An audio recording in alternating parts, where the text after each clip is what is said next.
Really stunning on her. It's Kara's day. When Robbie gets married, she can wear what she wants. And that was in 50 It's not that bad. It's not bad. You were the only one to have it. This combination that Brooke has created, I think. Be like, ding, ring round one. However, this will be her wedding. I don't like it. Sketch hits on all the right points, but it is going to take a miracle for me to want to wear that dress. And what's the one thing you want to keep on? Number 7, Born to Have. Amanda Aguirre is the quintessential entitled Gen Zer who is used to everything getting offered to her on a plate. Over the top is the trumpet call of this bride, and she's about to make her dreams come true. Amanda Aguirre, and I'm 22 years old. Who do you have with you today? Today I brought my mom with me. She's always been the princess girl with the girly stuff. She's been everywhere, and she hasn't been able to find the right dress. And I really wanted the style of my dress to be very over the top. I've always said, I never want to be able to fit in the car. Even if she has to throw her mom under the bus, the gown she wants has to be a princess ball gown with all of the bells and whistles attached and sparkly enough to be visible from space. She is determined to realize her dreams, but will mom be able to manage those in her $4,000 budget? Dress number 1 is perfection, but the bride with a picky and choosy palette has rejected it due to a tiny lace detail given at the bottom, arguing that it's an old person's dress. Dress number 2 is blingier, but it is 1,000 pounds over budget. Not willing to take no for an answer, Amanda is determined to try on one dress her eye keeps roving over. Standing tall and stately on a mannequin, it's got the royalty touch that she was looking for, but its price tag is double her budget. This is one line mom is not willing to cross, and soon Amanda is accompanying her disappointed family back home. What do you think? I like it. Do you like the skirt? Yeah, I like the skirt. On any more dresses? But they don't have any more in our budget.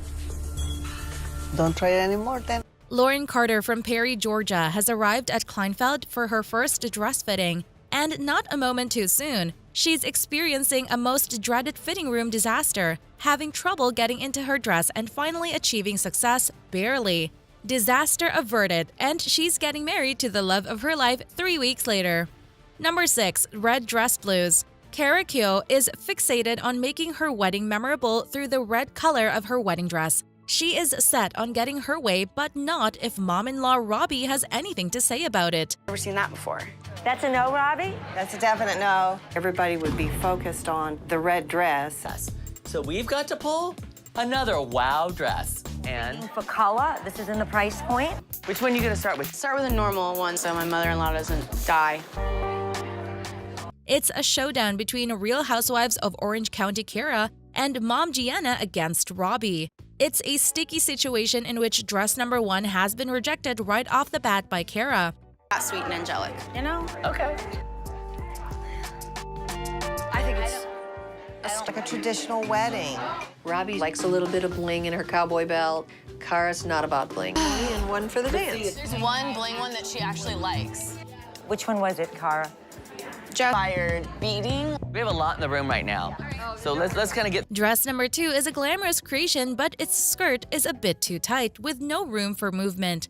The next number is a blush pink, playful take on the classic princess gown with a definite fairy vibe going. It is a win with everyone hands down. Kara makes the effort to try another beauty, but everyone's heart is set on the blush, and there's no denying this truth. Kara belongs in it. Number 5, Dream versus Reality. Rachel Robertson has arrived at Kleinfeld looking for one specific dress she has her heart set on.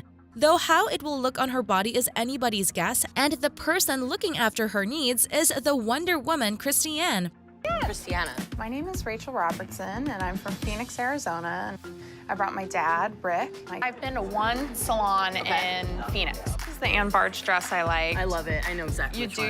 Yeah. She knows exactly where to find the dress, and with no time to waste, she has the bride waiting for it in the dressing room.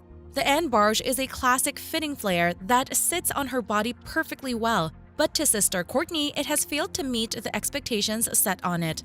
Dress number 2 is a silky soft, figure-hugging gown made entirely of lace, but once again, it's found no favor with sister Courtney. The Next Beauty by Mark Zanino has found overwhelming support from the entourage as well as the bride, but it's not exactly what this group had in mind. And thus, Rachel has reached the final piece in her search, which is a beautiful fit and flare she had been searching for. It's the perfect realization of her dreams, and her hunt has finally come to an end. This is a little different because it's got the tiers of lace, but I really like it. You think this is it? Oh, absolutely. I'm saying yes to the dress. Number 4.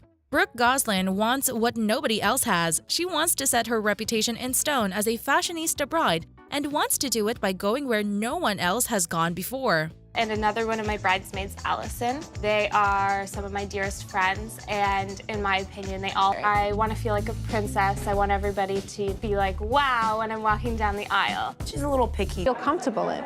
My budget is $10,000, and my fiance will be paying. Debbie is the perfect sidekick for her because she knows Kleinfeld like the back of her hand. In no time, Debbie has her dressed up in an empire waist gown, complete with beadwork on top and a full, bouncy skirt down below. It's the skirt material that has failed the gown. What do you think? I'm a little hesitant on this material. I like the shape of the dress. I just really... Yes, I hate the bottom of it. I don't know what's going on. Okay, so this is not the dress. Next. I love this dress, but she doesn't. It's just back to the drawing board. Dress number 2 is pretty much the same look, but with some significant improvements. The embellishment on the top is completely in line with royalty, and the material of the skirt is a definite step up. But this time, the bride has an issue with where the skirt is starting. The next dress is a complete change from the style of the previous two. This time, the bride is not liking the triangular ruffles running down its skirt line. What this bride needs is a custom design, and for that, the big guns like Pnina Tornai have to be called in. What this design diva has come up with is a masterpiece, and Brooke's dreams have finally reached fruition. I know what you're saying. I'm wondering if you'll ever find the dress in all one piece. I know, right? Beautiful. Stunning. Beautiful. Or you think I should wait and come No, back? I love it. Thank you. So, Brooke, are we saying yes to the dress? Yes. Number 3, speak your mind. 29-year-old Shauna Loren has walked into Kleinfeld with her parents for support. It seems all is not in fairy tale, as mom and daughter seem to be clashing on just about everything, and that's what is going to make this appointment a particularly feisty one. Mom is not afraid to speak her mind, and she speaks it constantly. But this appointment is taking a surprising turn since Momzilla has turned into Shauna's fairy godmother and seems to be agreeing with her choices for once. Definitely want it to be like party, fun. This dress will be what we shape the whole theme of the wedding around. Oh, interesting. I like this one. I like old. It looks like that pink dress right there. Don't say we. Growing up, it's been a constant struggle between us. Good on her. Go with it, even if it is one that I may not have favored. But that soon changes once Shauna has put on the dress. Mom lets loose with her loose tongue taking the lead, and everybody's reminded of her difficult reputation. Dresses number 2 and 3 get the same fate as dress number 1, and soon Shauna has finally stumbled across the one dress which makes her go, ooh. What does Mom Chandra have to say about it? All of the sweet nothings she had been holding back come tumbling out of her mouth as soon as she sees the dress. It seems to have dampened the mood of the appointment markedly. I just thought you would choose something over the fact that you wanted to dance. I mean, you get your Holding back. She'll give her opinion about things, and I think sometimes she gives it maybe a little bit. My wife, she saw the excitement in Shanna's eyes and relented a little bit. It's the fact, you put this negativity thing onto it, and I don't think that's really good. Witness to her daughter's plummeting spirits, Chandra has finally conceded to give the dress a try. It's the veil that has turned the entire situation around by adding in that one piece missing from the puzzle. Number 2. Bride-to-be Amanda has a friend in Debbie who has vowed to make sure that Amanda finds a beautiful dress for her wedding. It's the memory of a beautiful friend, Miriam, who wants to be Amanda's future mother-in-law, which is at play here. Debbie is going to do her best to do well with her friendship.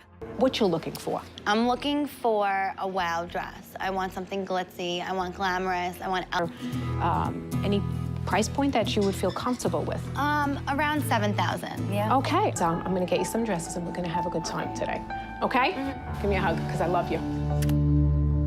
Dress number 1 has found rejection on account of not enough bling. So this time, Debbie is bringing the bride out resplendent in a Panina Tournay dress. Unfortunately, it's a miss since it's failed to match the personality of its wearer. It's not heavy. No, I like the stones on it. They're big, they're glamorous.